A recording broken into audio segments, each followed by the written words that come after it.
Hello and welcome to Diverse and Inclusive Leaders, the podcast show where I interview the most inspirational and thought-provoking leaders of today and unearth their unique stories of diversity and inclusion to help inspire, educate and motivate others to make the world a better place.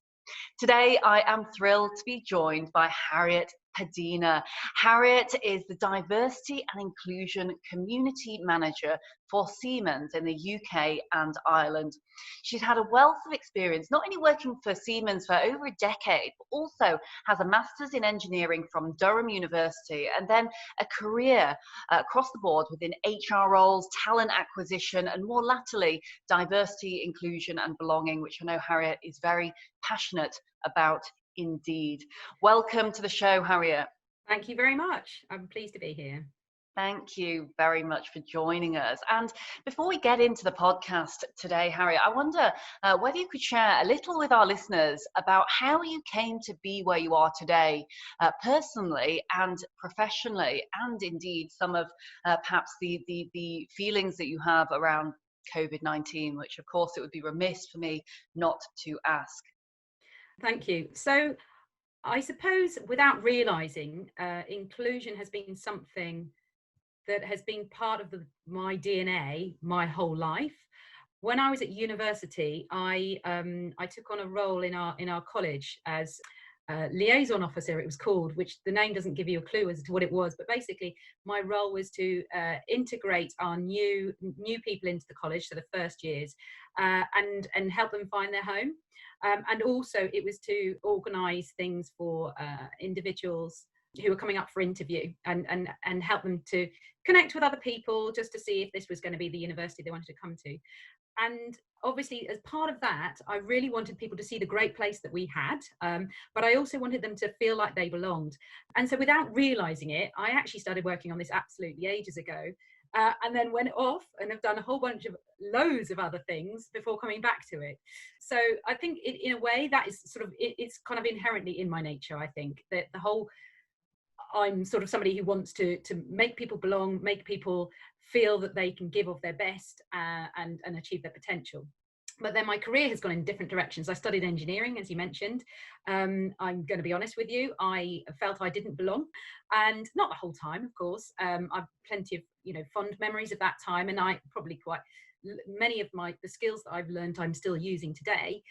But I didn't feel very comfortable or very confident. Then I moved into more of a sort of technical account management type role. So that was a natural progression. And then I had a complete stop, and that's when I came into HR. Actually, I feel so much more at home.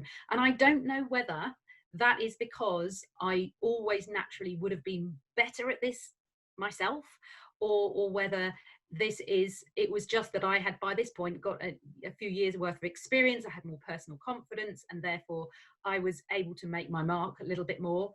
But certainly my career in HR has started in recruitment and getting to know people. I've got a natural sort of interest, I suppose, in understanding other people's stories, but also talent development and helping people reach their potential. But then I've done quite a lot of organizational development, and that is the key thing I think that helps me now is that a lot of the work that I did there was trying to get a movement and change the way people are within the organization, helping them to see the purpose of what they're doing and helping them to explore things for themselves. So rather than directively, this is the strategy, go and deliver, it was more helping people to understand the strategy, make it their own, make it real for themselves, so that the company culture could change in that direction.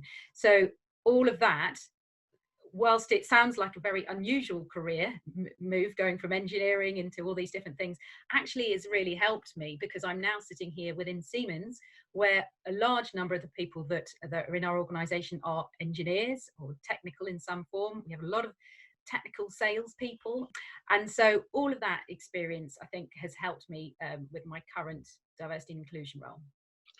Fascinating. Thank you so much for sharing. And from having known you personally myself, I can see that you're absolutely a people person, and you seem to be kind of born for this almost. But what's really interesting from what you said is you've almost gone full circle, really, from starting off at a university and without knowing it, being interested in it, and I can absolutely, that absolutely resonates with me. And I can, I feel I understand that story because I've done something very similar myself. I think when you are younger, it's often quite difficult to know what it is that you necessarily want to do, but your heart and your soul and your passion is clearly there for something that you don't necessarily know how to describe that yet. And it's very interesting to see that you've gone all the way back around and landed up almost where you first started.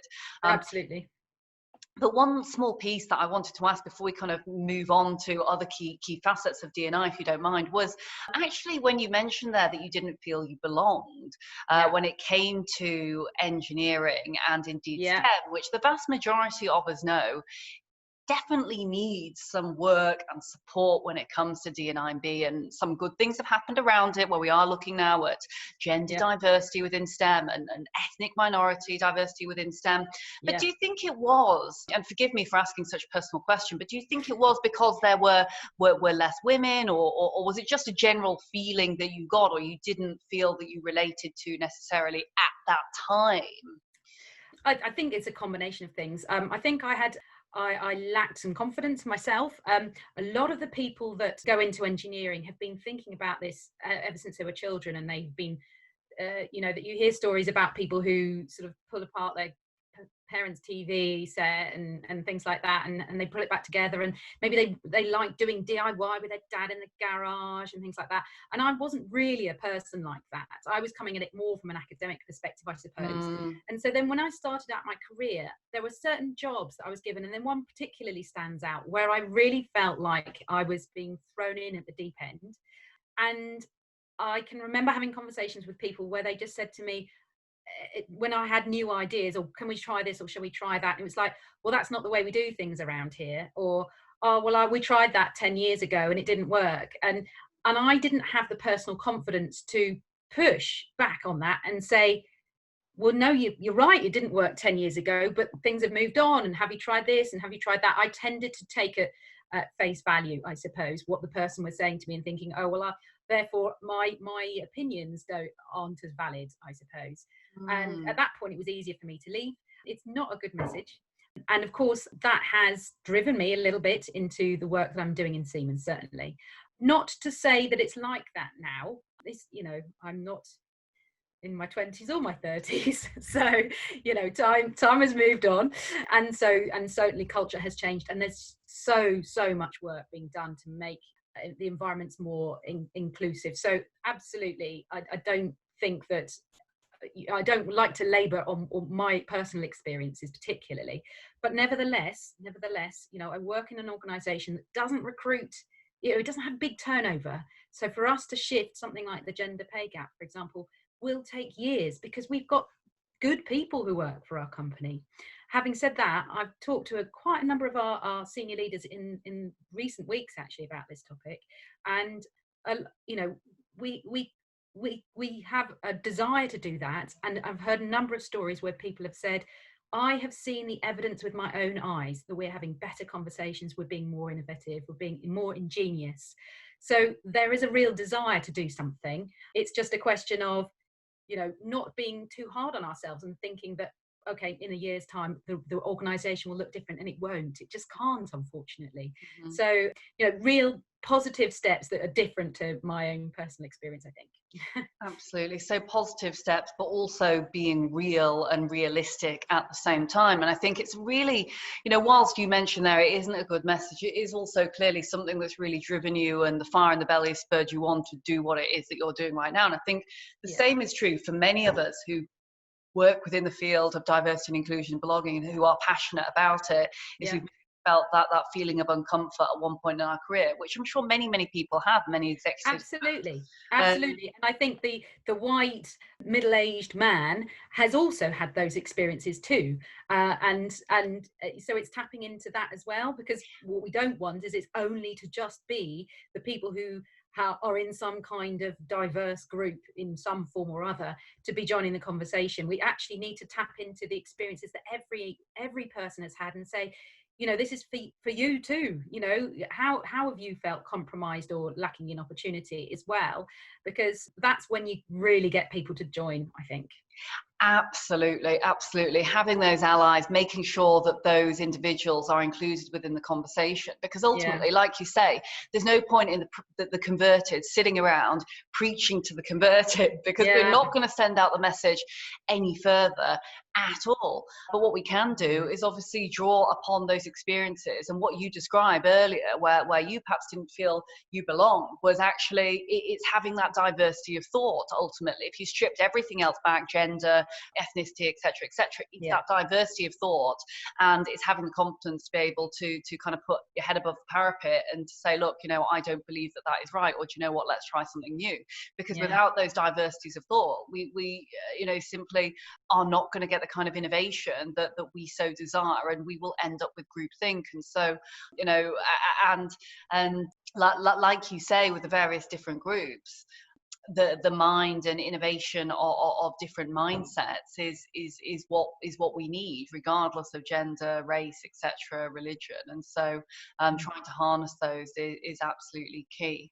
But it's good to hear that STEM is changing, and that we are putting in these mileposts that are going to eventually make substantial change. But also, what I think can maybe be frustrating sometimes for D&I practitioners is these things cannot necessarily just happen with a flick of a switch. And so it's actually, there's quite a lot of relentlessness that goes within the work of diversity and inclusion practitioners. And I sometimes think, and I don't know about you, but certainly from an external perspective, I sometimes think that it is slightly under-recognized, perhaps is the right way to put it, because it's perceived as what is as a joyous, fluffy, exciting occasion with all these kind of, you know, different facets. But actually, it's blooming hard work. Hard work to keep pushing, isn't it?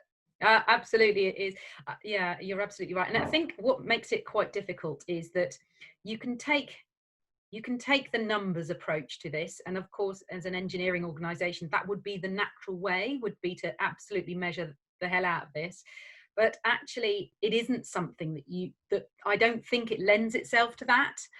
And there needs to be heart involved more than that, and that makes it even more difficult to convince people, I think. However, I do think that the way to do that is to get people, you know, here, you know, right in their soul, for people to understand it. And then once you've got that, then you're fine. That is lengthy and it is relentless, and you know, you just have to keep going. But every single conversation you have just takes you one step further, one step closer, I suppose. So that is what you're ending up doing. If you see all the small little wins on the way, I think that helps you. Absolutely. It's winning over those hearts and minds, isn't it? Because as they say quite famously, and I can't remember who it is who said this, but you know, people don't remember what you say or what you did, but they always remember how you made them feel. And so if you can harness that power of feeling in the heart, as you say, leading with the heart, and making sure that people feel that inside here, that is where you can see the drive for change. I mean, it's one of the things that I've started working on recently, actually, is I've been in this role for 18 months. And at the beginning, it was very much sort of high level, really understanding what our purpose is as an organization and communicating that out. But now we're getting to the point, building, you know, in Diversity and Inclusion Champions. They're all over the place, pockets all over the company. But now I'm working sort of lower down in the leadership team. So not the senior, as well as the senior leadership team, but just going down to the level below, because it's trying to engage people and trying to build those relationships, and so that people see that it's not me criticizing at all, but trying to sort of bring them along the journey as well. Because I think it's actually quite easy to not quite easy, that's a dreadful thing to say, but you know, the senior leadership team get it, and I think the Diversity and Inclusion Champions get it, but it's just trying to sort of trickle through beyond those people. And that's why for me, it's every conversation is so important. And you don't always get it right. I sometimes have a conversation, I think, I don't think I really hit the mark there, but you kind of have to pick yourself up and dust yourself off and then go for the next one, because every single time you're also learning, don't forget. So for me, everything I learn about diversity and inclusion is through sharing, and your ideas, Leila, and then with other people that I talk to. Every time it sparks a new idea in your mind, and so even those sort of not so comfortable conversations that you have add something to you as well. This is absolutely fascinating, and I again completely concur that you've got to start with the top in order to have that trickle, and in order to have that funnel that moves throughout the organization.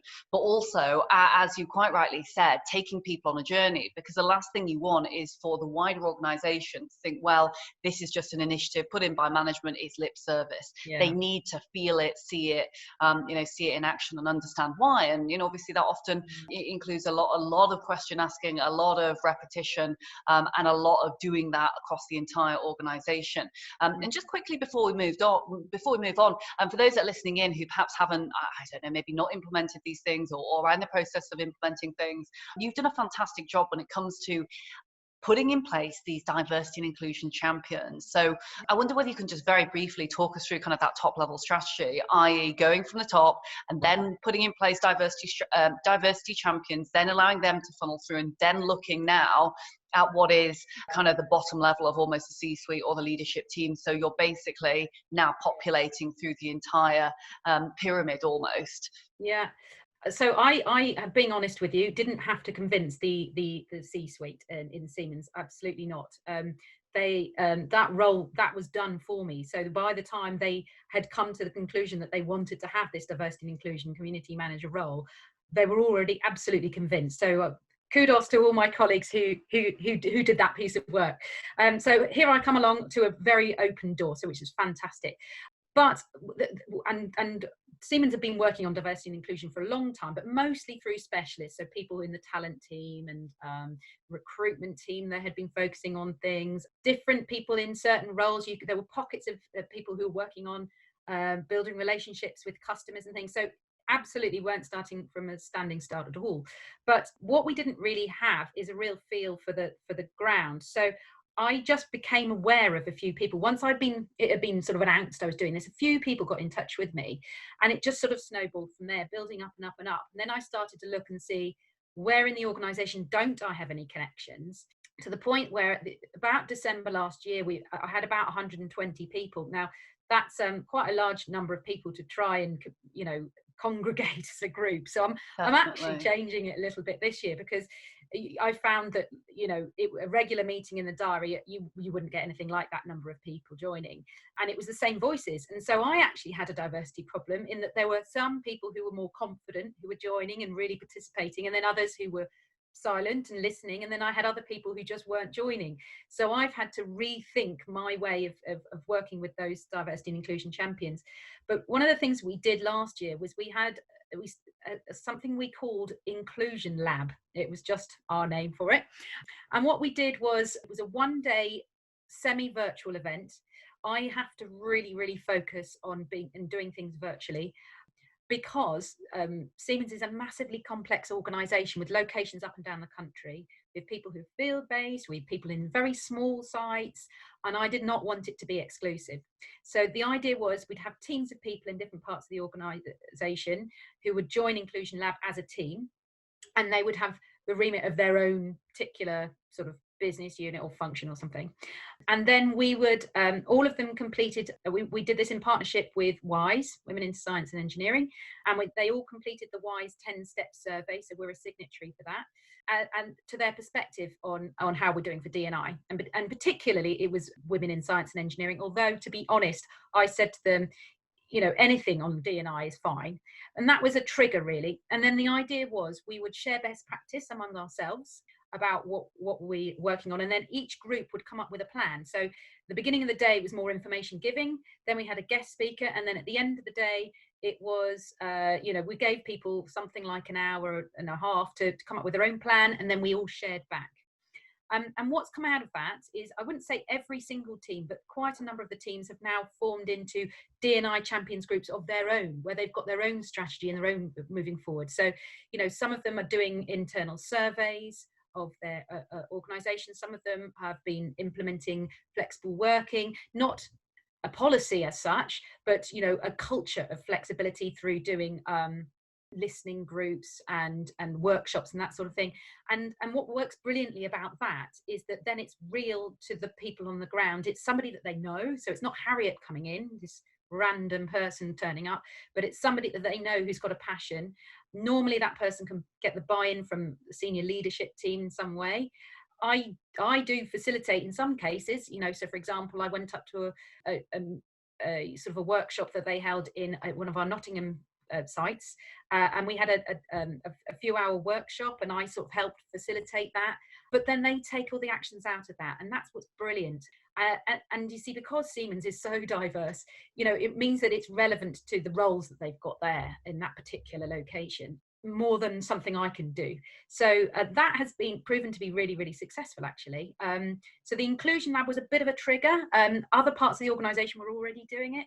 And so we've now got these pockets all over the company who are working on things. And what's good is that by having a bit of a framework using WISE 10 steps, or there are other frameworks, to be fair, they're putting together a sort of a strategy and a plan that meets the company direction, rather than, I think what it was like before, it was very much enthusiastic people, but there wasn't really a direct link.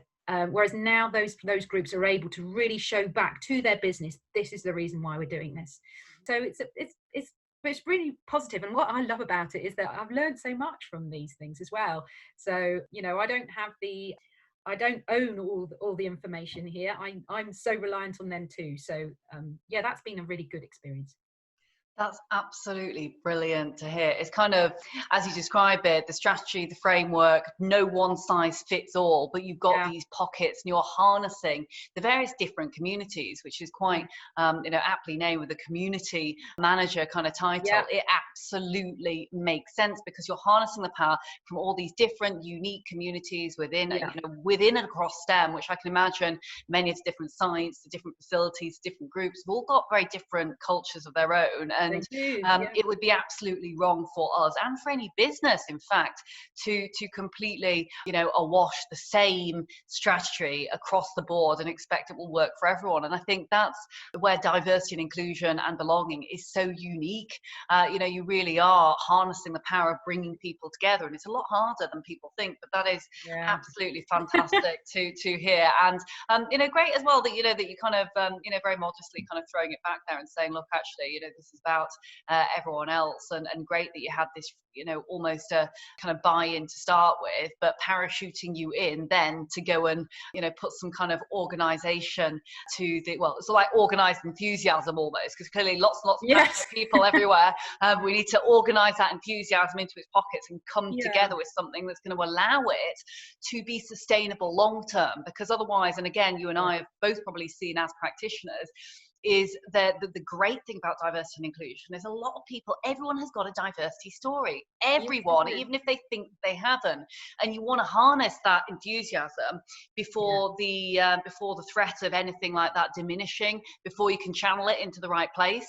So grabbing hold of that whilst you have it is absolutely key, and having a place for it almost, because otherwise you end up with lots of enthusiastic people, and it's like, how can we continue this going? Because that is what it's all about, isn't it? It's about keeping the longevity and keeping this as a longer term sustainable initiative, as opposed to it being a ta-da, everyone's happy and then everyone goes away again kind of thing. Yeah, exactly. And also that people can really connect it back to the business purpose and the purpose of diversity in the first place.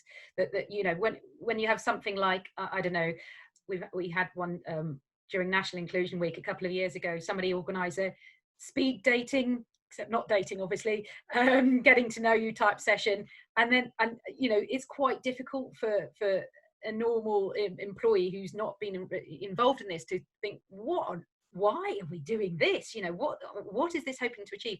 But if you can help create that link back to, well, we're trying to understand about diversity of thought. If you get to know somebody who's in a different part of the organization, a different function, that can help you in your current role. It can make you think differently about the work that you're doing. You don't really define exactly what the conversation will be, but I think that's the bit that is so important, is that whenever the D&I champions are working on something, that they are able to articulate it back to why.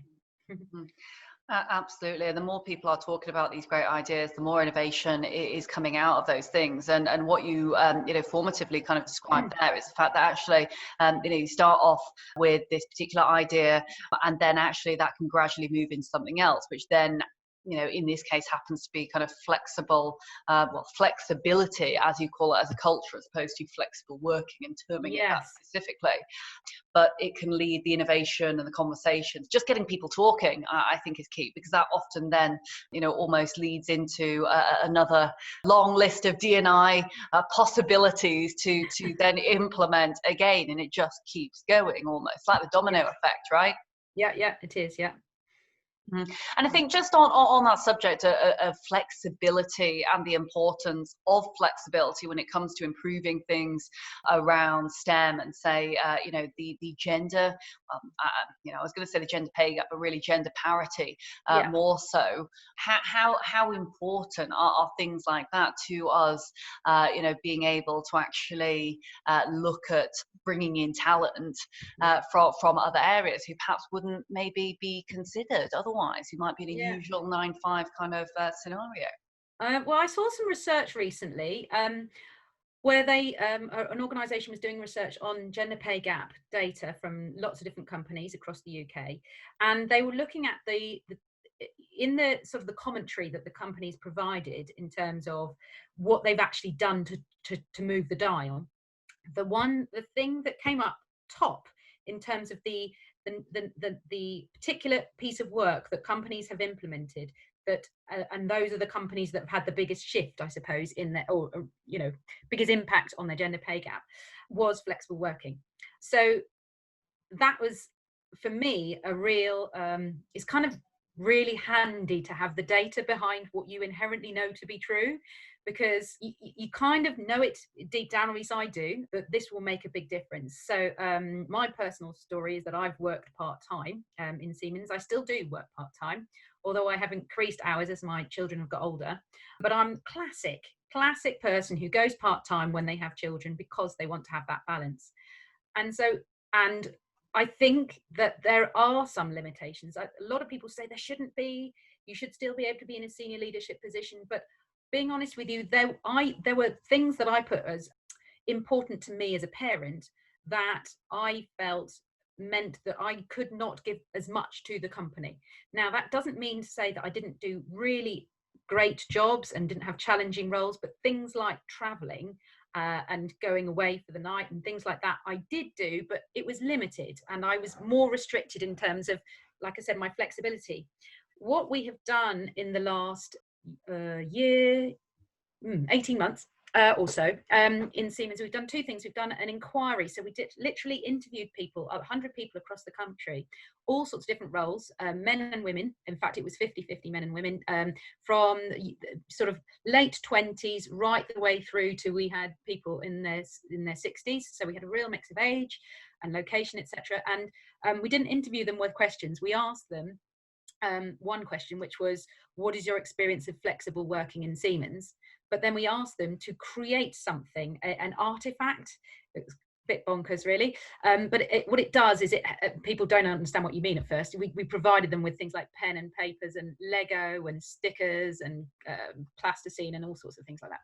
First, they don't know what you mean. And then the creative side of their brain kicks in, and they suddenly start to create this thing. And once they have done that, they start to tell you a story. Anyway, the end result was we got loads of stories about, and what we kind of expected was that there were going to be really great stories and really not great stories, because, like I said, we've mentioned before, it's such a big company. So we've learned an enormous amount through doing that inquiry about the fact that when I say to you flexible working, you instantly in your brain will go towards something.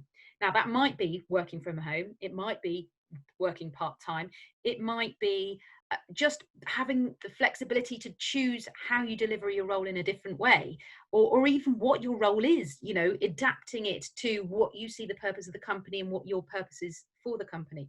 And so really we had some people that were just, I want to be able to come in at 9 o'clock instead of 8:30 because then I can drop my kids at school, or whatever it was. So what we realized is people had such different perspectives on what it means.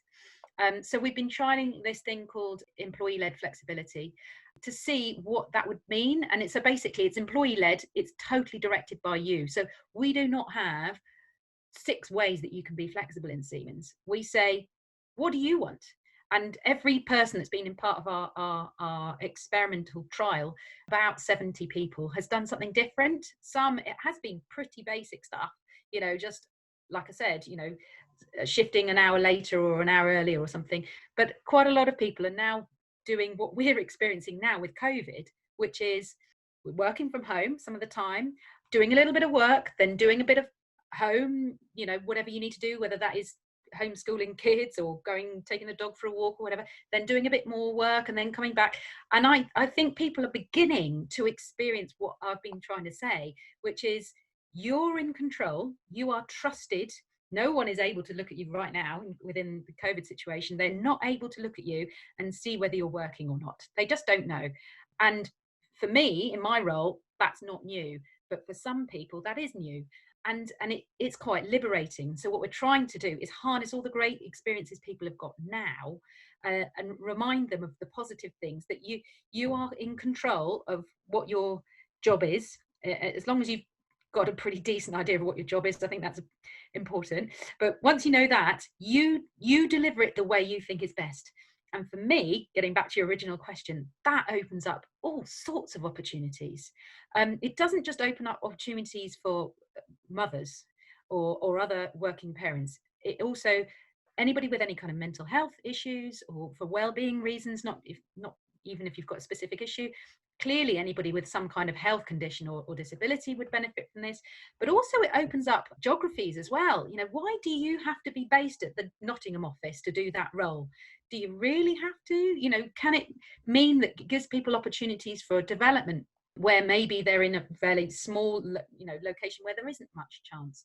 So it's not just diverse groups. It suddenly opens up, far more to people.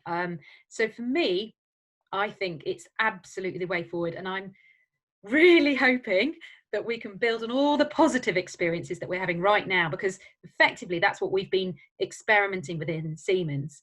And this is going to be the new way of working. I love it. It's the new normal. It's very Eckhart Tolle. If you've ever read The Power of Now, it is harnessing the power of right now. And you're so right. It is not just beneficial to certain aspects of diversity, but it's literally the suite of. I mean, we think about it, like you said, different locations, talent. Think about underprivileged areas, perhaps. Yeah. Just as one when it comes to looking at grassroots talent, just as another. But social mobility can be increased. Gender diversity, we've already seen the results in some of the metrics there that you mentioned. Yeah. And again, I'm so passionate about mental health, and I absolutely think it can help in that circumstance. And for parents, working mums and dads, this really could be a brand new world of working where there are far more opportunities. Absolutely.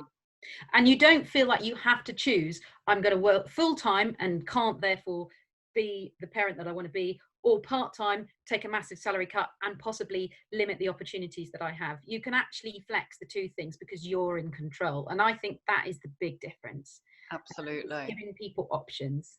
Absolutely. It is indeed giving people options. Before we summarise for today, I'd like to just go into a couple of very quick questions. I'm going to give you 30 seconds to answer each one of these questions. I'll try not to make them too hard for you, but very quickly, and obviously we are talking about D&I and B, but what does diversity, inclusion and belonging mean to you personally? It means every person reaching their potential. So making sure that people feel that they can reach their potential, that they know what that is, and also that you are removing any of the barriers to them reaching that potential. That's it. Excellent. What's your secret to success? Oh, so for me, it's about, I'm a positive person. I approach this from a position of enthusiasm and excitement about the potential of what can be, rather than being really militant about the terrible things that are happening. And I think that is the way to sort of bring people along the journey, show them, question them, but show them the way. This is, painting a picture of what the future could be. Excellent. And what's authentic leadership to you? So I think to be authentic, you have to show your true self. I think you have to be honest about your struggles and even failures. I think people have to see your human side. They need to understand, your thought process and where you're going. I think people are kinder to you if you can show that, rather than if you put something forward but then you have to change. I think that is the way to lead, is to really show that you are thinking it through, and that you are human as well, whatever that might mean. Not everyone is wanting to share everything about their personal life, but whatever that means to you in terms of sharing who you are. And finally, if you could go back in time and give your younger, slightly shyer self some advice, or someone who is having or experiencing something similar that you did when you were younger, what would you go back and say to the young Harriet? I think I would have to say, trust your instincts. Sometimes things don't feel right, and you might not even really know that, but try to uncover your real deepest feelings about a conversation or a situation that you're in, because that will help you to understand whether rather than taking someone more experienced or knowledgeable than you, their perspective, that you can really therefore make your own decision about what you feel is right or wrong, and then do something about it. Thank you so much, Harriet. I think that's a great way to end the show today, but it's been wonderful having you. So thank you again ever so much for being here. It's been a really good conversation. Thank you. It's been brilliant. We could natter on forever. That's the problem. We could do another podcast right now, quite easily. But I will do my best and do a very, very super quick summary. But I hope, and I'm sure that everyone will have got a huge amount out of today. I think some of the real key learning points for me and some of the highlight moments were actually inputting a framework and a strategy, looking at what you've got in the organization already, looking at the different powers that you have within, and looking at how you can harness those to essentially grow what should be a longer term sustainable developing opportunity for diversity and inclusion and belonging. When you find those key nuggets and those key individuals who are willing to carry on the story and do it in their own unique way, actually what you can have is incredibly powerful. And as I think you articulated it, you almost have these little pockets all around the organization, which I think for those that are listening who work in large organizations and large corporates, it's very difficult, within D&I often to get that huge amount of reach. And so really taking on some of the advice that Harriet shared here with us about harnessing the potential within those pockets, within those micro communities, within those different facets of D&I and B is absolutely key. I'm going to start coining this term now, organized enthusiasm, because I think that is brilliant. And it's about finding those people. They've got the passion, they've got the drive. Harness that enthusiasm, harness that passion whilst you can, and utilize that for good within the business, because sharing those best practices, sharing those stories are really what makes this go far further. You can have all the data in the world, and of course data is important, but as Harriet said right at the beginning of this conversation, if you can lead with the heart and you can lead with the soul, and you can make people feel something deep down inside themselves, which isn't just another spreadsheet or just another table or just another, oh, I'm getting metrics thrown at me, you can get people to be emotionally bought into this. And at the end of the day, D&I and people is very, very much about having that emotional intelligence and being able to tap into that, and as Harriet says, harness that enthusiasm and be able to connect those people together and bring them back to what is ultimately the business purpose. But finally, you are in control. Let's utilize this time. As Eckhart Tolle says, it's the power of now. great things happening. So let's harness that. Let's capitalize on the liberation that hopefully some people are feeling from being able to flexibly work, and perhaps try and push that into diversity and inclusion, because we can tap into lots of other areas of perhaps untapped talent before, and open ourselves up to other skills and opportunities. So yes, that's all I have to say, and I could summarise on many other key points, but I won't do, because we'll be here for all day pretty much. But Harriet, again, thank you ever so much. Some really great insights there from you. No problem. Nice speaking. My name's Leila Mackenzie-Dellis, and you've been listening to Diverse and Inclusive Leaders, the podcast show. We're with you every week, but we are here twice a week at the moment to support you during times of uncertainty. You can check this podcast out on the COVID-19 Support Hub. If you didn't manage to catch any of the pieces there that were in the podcast that Harriet has spoken about, don't worry, because we are going to put everything into the show notes with the key learning points for you at the end of today's show. As always, if you've been affected by anything at all, make sure you write in. Please don't be a stranger. We're here to support you. We're here to stick together and obviously listen. So make sure you do reach out. Harriet also is on LinkedIn if you'd like to get in touch directly. Visit us at www.dalglobal.org/podcast. Thank you very much again. Thank you so much for watching the Diverse and Inclusive Leaders podcast. Please do feel free to hit the like button below, or if you'd like to receive future notifications, do ping the notification bell here at the side.